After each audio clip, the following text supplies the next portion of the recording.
Good morning, boys and girls. I hope you're all doing very well this morning. Well, we're continuing the story of Joseph. Now, what happened to Joseph? Let's try to remember. Well, he had some interesting dreams, and his brothers didn't like them at all. His father neither. And then his father sent Joseph to go look for his brothers and for the flock they were caring for.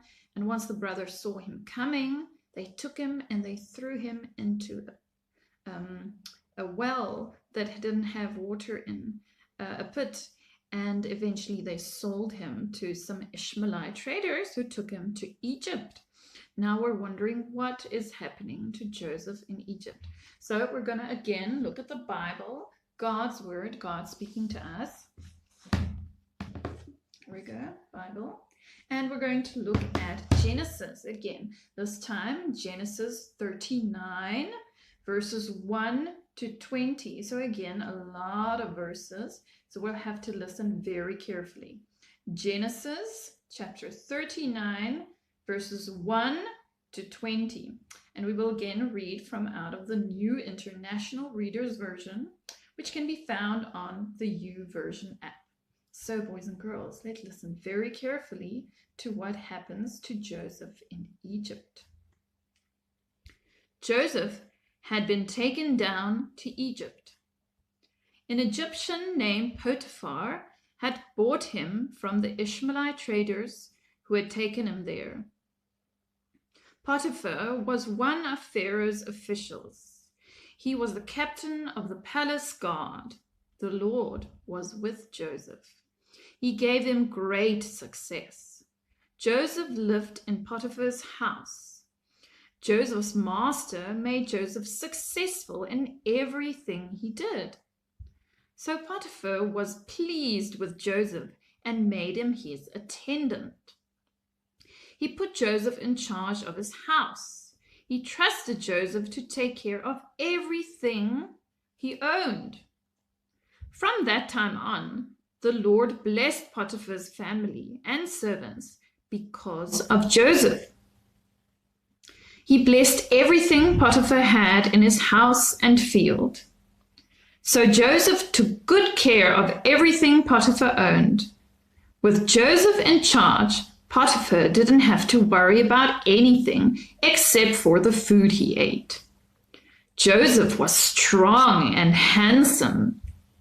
After a while, his master's wife noticed Joseph. She said to him, "Come to bed with me." But he refused. "My master has put me in charge," he told her. Now he doesn't have to worry about anything in the house. He trusts me to take care of everything he owns. No one in this house is in a higher position than I am. My master hasn't held anything back from me except you. You are his wife. So how could I do an evil thing like that? How could I sin against God? She spoke to Joseph day after day, but he told her he wouldn't go to bed with her. He didn't even want to be with her. One day, Joseph went into the house to take care of his duties. None of the family servants was inside. Potiphar's wife grabbed him by his coat. "Come to bed with me," she said. But he left his coat in her hand and he ran out of the house. She saw that he had left his coat in her hand and had run out of the house. So she called her servants. "Look," she said to them, "this Hebrew slave has been brought here to make fun of us." But I screamed for help. He heard my scream. So he left his coat beside me and ran out of the house. She kept Joseph's coat with her until Potiphar came home. Then she told him her story. She said, "That Hebrew slave you brought us came to me to rape me, but I screamed for help. So he left his coat beside me and ran out of the house." Potiphar's wife told him, "That's how your slave treated me." When Joseph's master heard her story, he became very angry. So he put Joseph in prison.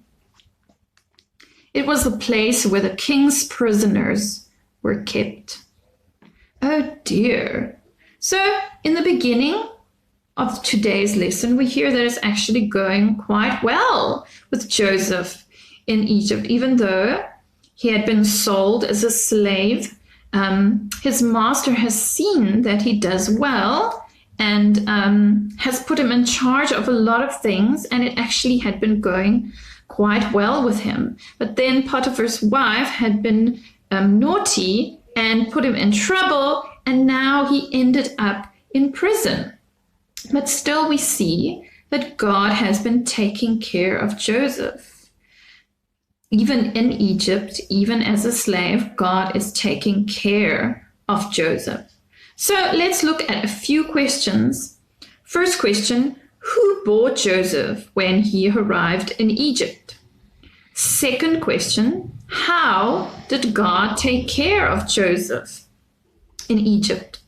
Then third question, how did Joseph end up in jail? Okay, so boys and girls, we will hear next week what happens next to Joseph while he is in prison, and we will see how God is still taking care of Joseph even while he is in prison. But you'll have to come back next week to hear about that. So that's it for today, boys and girls. I will see you next week. Bye-bye.